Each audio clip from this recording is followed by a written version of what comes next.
तो इस समय इंडियन और ग्रीक फिलोसफर ने अपना कॉन्सेप्ट दिया कि किसी भी सबस्टांस का जो फंडामेंटल बिल्डिंग ब्लॉक है, मतलब सबसे छोटी जो यूनिट है, उसको बोला जाता है एटम। ठीक है। फंडामेंटल बिल्डिंग ब्लॉक का दूसरा मतलब यह भी है कि आप इसको फर्दर डिवाइड नहीं कर सकते, मतलब एक ऐसा छोटा कण आपको मिलेगा कि जब आप उसको उससे ज्यादा ब्रेक नहीं कर सकते।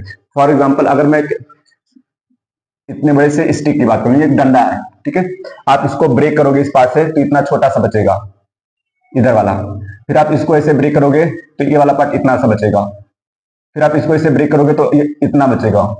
फिर ऐसे ब्रेक करते करते जाओगे तो एक पॉइंट ऐसे लास्ट में ऐसा जरूर मिलेगा जिसको फिर ब्रेक करना इम्पॉसिबल होगा।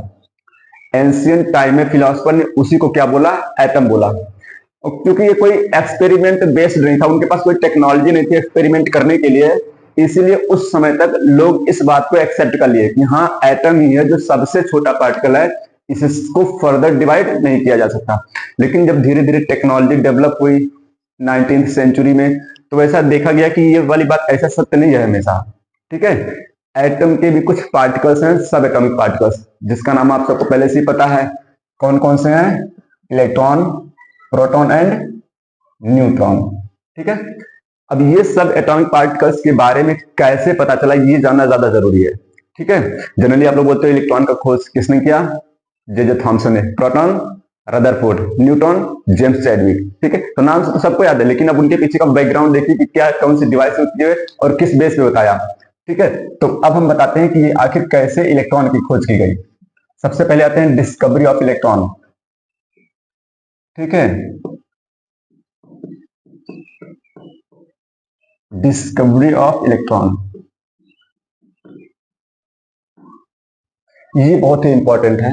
डिस्कवरी ऑफ इलेक्ट्रॉन, क्योंकि इस जिस डिवाइस को यूज करके इलेक्ट्रॉन को डिस्कवर किया गया, सेम उसी डिवाइस में थोड़ी बहुत चेंजिंग कर करके अलग अलग साइंटिस्टों ने प्रोटॉन और न्यूट्रॉन के बारे में भी एक्सप्लेनेशन दिया, उसके बारे में बताया। ठीक है। तो इसको डिस्कवर करने के लिए जो डिवाइस यूज की गई उसका नाम था cathode ray discharge tube. Cathode rays discharge tube. Discharge tube. अब आप लोग के माइंड में ये जरूर आ रहा होगा थॉट कि ये कैथोड रे डिस्चार्ज ट्यूब आखिर होता कैसे है, दिखता कैसे है, और ये काम कैसे करता है, और फिर आखिर इसका यूज करके इलेक्ट्रॉनों के बारे में कैसे पता चला। ठीक है। तो सबके लिए जरूरी है कि मैं इसका एक पिक्चर बनाऊं जिससे आप लोग को थोड़ा सा आइडिया बने। ठीक है। तो सबसे पहले मैं इसका एक पिक्चर ही बनाता हूं।